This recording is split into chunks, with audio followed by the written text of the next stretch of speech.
ये साल 2022 में हमने बहुत सारे चेंजेस देखे और बहुत सारे चेंजेस हम एक्सपेक्ट कर रहे हैं।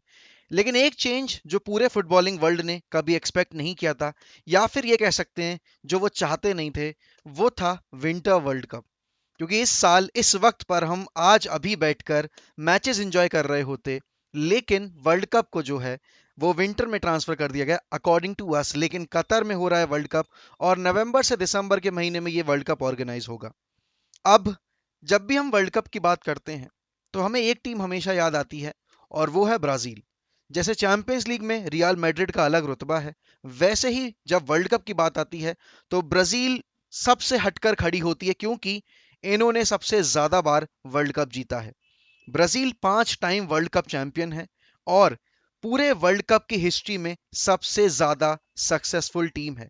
सारे वर्ल्ड कप्स में ब्राजील ने बिना एक भी क्वालिफायर खेले क्वालिफाई किया है, एक भी वर्ल्ड कप इन्होंने मिस नहीं किया है।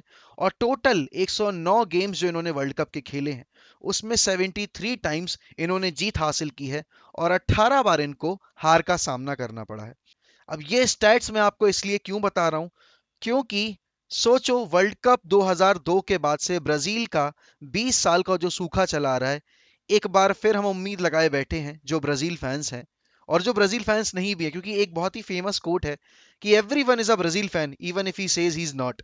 क्योंकि ये हम सबको पता है कि जब भी हम वर्ल्ड कप की बात करते हैं, जब भी हम इंटरनेशनल गेम्स की बात करते हैं, तो ब्राजील का जिक्र हमेशा होता है। ये ब्राजील की सरजमी ने बहुत सारे ग्रेट ऑफ द गेम दिए हैं हमको, जैसे कि पेले, रोनाल्डीनियो, काका, रिवाल्डो, बेबेतो, रोमारियो, रोन R9 ऑब्वियसली, और बहुत सारे और नेम जो कि मैं अभी याद नहीं कर पा रहा हूं। ये ब्राजील की टीम इस बार थोड़ी सी स्टेबल दिख रही है। लेकिन जरा पीछे चलते हैं, सन 2002 के बाद आखिर ब्राजील के साथ हुआ क्या, उस पर नजर मारते हैं, और फिर इनकी जर्नी के बारे में बात करेंगे कैसी होने वाली है 2022 की ब्राजील की ये जर्नी। तो भाई सन 2002 में ब्राजील का स्क्वाड काफी यंग था। R9 अपने पूरे पूरे कैपेबिलिटीज के चरम पे थे, और R9 ने जी जी हाँ, द फेमस, जिनको रोनाल्डो, ओरिजिनल रोनाल्डो जिनको बोला जाता है, उन्होंने ब्राजील को 2002 का वर्ल्ड कप जितवाया। क्योंकि 1998 में जब फ्रांस के अगेंस्ट रोनाल्डो को उतारा गया तो रोनाल्डो वाज अनफिट, एंड वो जो फाइनल मैच के बाद वो पिक्चर सर्कुलेट हुई थी when he was in tears. लेकिन 2002 में Ronaldo was all set, Ronaldo was all ready to win the world cup for his nation once again and for the record fifth time. लेकिन उसके बाद आता है सन 2006, और सन 2006 आते आते वो 2002 वाली टीम होने लगी थी एज। और यहां पर सन 2006 में ब्राजील का सामना होता है फ्रांस से। फ्रांस आगे चलकर इटली के अगेंस्ट फाइनल खेलती है, जो कि इवेंचुअली वो हार जाते हैं पेनल्टीज में। और वो फेमस जो इंसिडेंट हुआ था, जो इनफेमस इंसिडेंट था, जिडान ने मेटराजी को हेडबट मार दिया था, और वो रेड कार्ड ले गए थे, और उसे एक डिसीजन के चलते फ्रांस वर्ल्ड कप से हाथ गवा बैठी थी। लेकिन उस गेम में, ब्राजील और फ्रांस के बीच में जो गेम हुआ था, उसमें ब्राजील की टीम ने एक तरीके से जो चैलेंज पुट किया था उसको ओवरकम करके फ्रांस ने उनको डिफीट किया। उस वक्त पर ब्राजील की टीम काफी स्टेबल थी। उस वक्त पर ब्राजील की टीम एक ऐसी टीम से हारी थी जो कि वर्ल्ड कप फेवरेट से अलोंग साइड देम। अब आता है सन 2010। एक बार फिर ब्राजील क्वालिफाई करती है अपने ग्रुप से और पहुंचती है क्वार्टर फाइनल्स में। इस बार उनका सामना होता है नेदरलैंड से। नेदरलैंड्स लास्ट टाइम की तरह जो फ्रांस ने किया था, वो इवेंचुअली जाकर फाइनल खेलते हैं, और वो भी स्पेन के अगेंस्ट हार जाते हैं, थैंक्स टू इनिएस्टास गोल। क्योंकि उन्होंने स्पेन को वर्ल्ड कप जितवाया, और ब्राजील को एक बार फिर क्वार्टर फाइनल्स में ही हार का सामना करना पड़ा। ये दो लगातार हार जो क्वार्टर फाइनल्स में ब्राजील को मिली थी, उससे पूरा उनका जो नेशन था वो सदमे में था। ऑब्वियस सी बात है, ब्राजील एक ऐसा नेशन जो कि हमेशा वर्ल्ड कप फेवरेट्स के तौर पर उतरता है, और वो ग्रुप स्टेज के बाद पहले ही राउंड में बाहर होकर कैसे घर आ सकते हैं। लेकिन ये हो रहा था, और इस पर भरोसा कर पाना काफी मुश्किल हो रहा था, क्योंकि ब्राजील की जो टीम थी, अब उसमें जो बड़े बड़े नाम थे वो नहीं खेल रहे थे। काका का 2010 का वो आखिरी वर्ल्ड कप था, और उसके बाद बारी आती है सन 2014। अब बहुत ही सुनने में आपको ताज्जुब होगा कि मैंने आज का दिन ही क्यों चुना ये वीडियो बनाने के लिए, क्योंकि 8 जुलाई 2014 को कुछ ऐसा कांड हुआ था, कुछ ऐसी घटना घटी थी जो कि ब्राजील के फुटबॉलिंग हिस्ट्री में उन्होंने कभी एक्सपेक्ट नहीं की थी, फुटबॉलिंग वर्ल्ड ने ये कभी एक्सपेक्ट नहीं किया था। ब्राजील अपने होम पर वर्ल्ड कप होस्ट कर रही थी और सबको उम्मीद थी कि ब्राजील इस बारी जर्मनी के अगेंस्ट, जब वो सेमीफाइनल में उतरने वाले थे, तो जो उनका वो हुडू था, जो उनका जो फाइनल में ना पहुंच पाने का जो सपना था, वो इस बार पूरा होगा। ब्राजील क्वालिफाई करती है ग्रुप स्टेज से, उसके बाद वो पहुंचते हैं क्वार्टर फाइनल्स में, और क्वार्टर फाइनल्स में हो जाती है नेमार को इंजरी। और नेमार को इंजरी जब कोलंबिया के अगेंस्ट हुई, तो डेविड लुइस की इस फ्री किक ने कोलंबिया के अगेंस्ट जैसे तैसे करके मैच तो जितवा दिया। लेकिन ब्राजील की वो टीम तैयार नहीं थी उस चैलेंज के लिए। ब्राजील की वो टीम घिसट घिसट कर आगे बढ़ रही थी, और वो नेमार की इतनी बड़ी एब्सेंस ब्राजील को सामने आकर फेस करनी पड़ी जब वो उतरे सेमीफाइनल में जर्मनी के अगेंस्ट। जर्मनी ने ब्राजील को शुरू के 30 मिनट में ही धाराशाही कर दिया, और 5-0 डाउन जाने के बाद शुरू के 30 मिनट में ब्राजील के पास कोई मौका नहीं था। ये एक ऐसा इंसिडेंट था जो कि फुटबॉलिंग वर्ल्ड एक्सपेक्ट नहीं कर पा रहा था, और जो फैंस स्टेडियम में मौजूद थे वो एक्सपेक्ट नहीं कर पा रहे थे। यहां तक कि जर्मनी की वो टीम भी इस बात पर भरोसा नहीं कर पा रही थी कि ये ब्राजील की टीम के अगेंस्ट हमने करके दिखाया है। लेकिन वो नेमार की एब्सेंस एक तरीके से काला साया बनकर आई उस दिन ब्राजील के ऊपर, और ब्राजील ने अपने पूरे हिस्ट्री की, फुटबॉलिंग हिस्ट्री की सबसे बड़ी हार देखी। ब्राजील उस बार सेमीफाइनल से नॉकआउट होती है। फैंस में बहुत आउटरेज था, कंट्री में वायलेंस होती है, बहुत सारी पिक्चर सर्कुलेट होती हैं जहां पर fans were crying, players were crying, but history लिखी जा चुकी थी, ब्राजील बाहर हो गई थी। और इसके बाद अभी और जिल्लत मिलनी बाकी थी, क्योंकि जब थर्ड प्लेस का मैच हुआ उसमें भी नेदरलैंड्स के हाथों ब्राजील को हार का सामना करना पड़ा। ये वर्ल्ड कप ब्राजील भले ही सेमीफाइनल पहुंची थी, लेकिन उनके प्रीवियस वर्ल्ड कप्स जो दो डिसअपॉइंटिंग वर्ल्ड कप्स थे, उससे ज्यादा डिसअपॉइंटिंग उनके लिए ये वाला वर्ल्ड कप था। और इसमें इसकी इजाफा किसने किया, क्योंकि वो अपने होम पर होस्ट कर रहे थे। अब आता है सन 2018।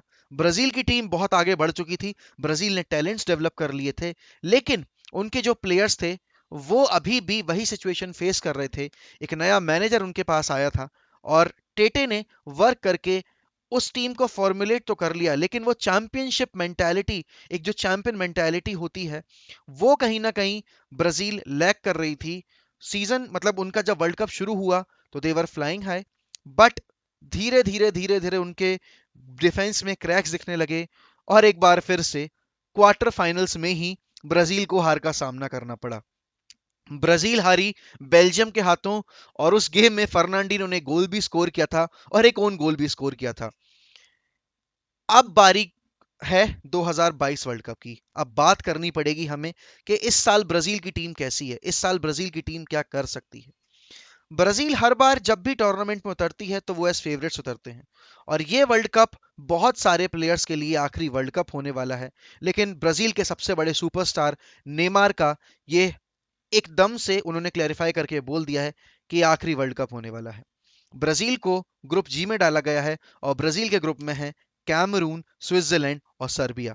अब यहां पर ब्राजील की अगर मैं टीम की बात करूं तो ये आसानी से ग्रुप टॉप कर सकते हैं, बट जैसी हिस्ट्री रही है पिछले 3 वर्ल्ड कप में ब्राजील की, 4 वर्ल्ड कप में ब्राजील की एक्चुअली, आप ये नहीं कह सकते कॉन्फिडेंस के साथ कि ब्राजील ग्रुप टॉप करेगी या कर सकती है। अब यहाँ पर अगर मैं टीम एक बार जो जून में अभी उन्होंने फ्रेंडलीज के लिए सिलेक्ट की थी उस पर नजर मारूं, तो ब्राजील की टीम में बहुत टैलेंट है, आगे फ्रंट लाइन में बहुत टैलेंट है, मिडफील्ड में, लेकिन उनका डिफेंस एक अभी भी चिंता का विषय बना हुआ है। अब अगर मैं ब्राजील के अटैक की बात करूं तो उनके पास है नेमार जूनियर, उनके पास है रोड्रिगो, उनके पास है विनीशियस जूनियर, उनके पास है रिचार्लिसन, उनके पास है गेब्रियल हीजूस, उनके पास है रफीनिया, एंटनी और मथायस कूनिया। तो ब्राजील का फॉरवर्ड लाइन देखकर आप समझ सकते हैं कि कितना ज्यादा टैलेंटेड स्क्वाड है इनका अटैक वाइज, लेकिन इनका मिडफील्ड और भी ज्यादा शानदार है। एक तरीके से जो ब्राजील ने 2018 वर्ल्ड कप में फेस किया था कि उनका जो मिडफील्ड था वो थोड़ा कमजोर था, उस पर इस बार अपडेशन मिली है उनको, क्योंकि उनके पास है फेबिनियो, कैसेमीरो, ब्रूनो गुमारेज, फ्रेड। जी हाँ, फ्रेड भी का नाम मैं लेना चाहूंगा क्योंकि फ्रेड ब्राजील के लिए कुछ अलग ही फॉर्म में रहते हैं। उनके पास है कुटिन्यो, उनके पास, और अगर मैं बात करूं तो उनके पास है पाकेता।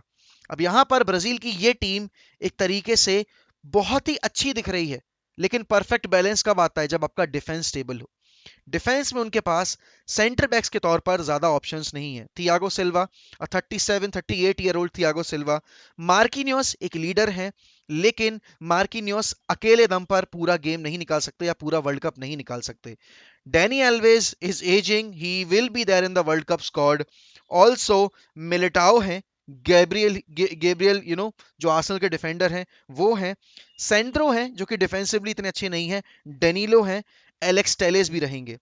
अब अगर मैं डिफेंस की बात करूं तो कमजोरियां आपको दिख रही हैं कि सेंटर बैक के तौर पर ऑप्शन नहीं है।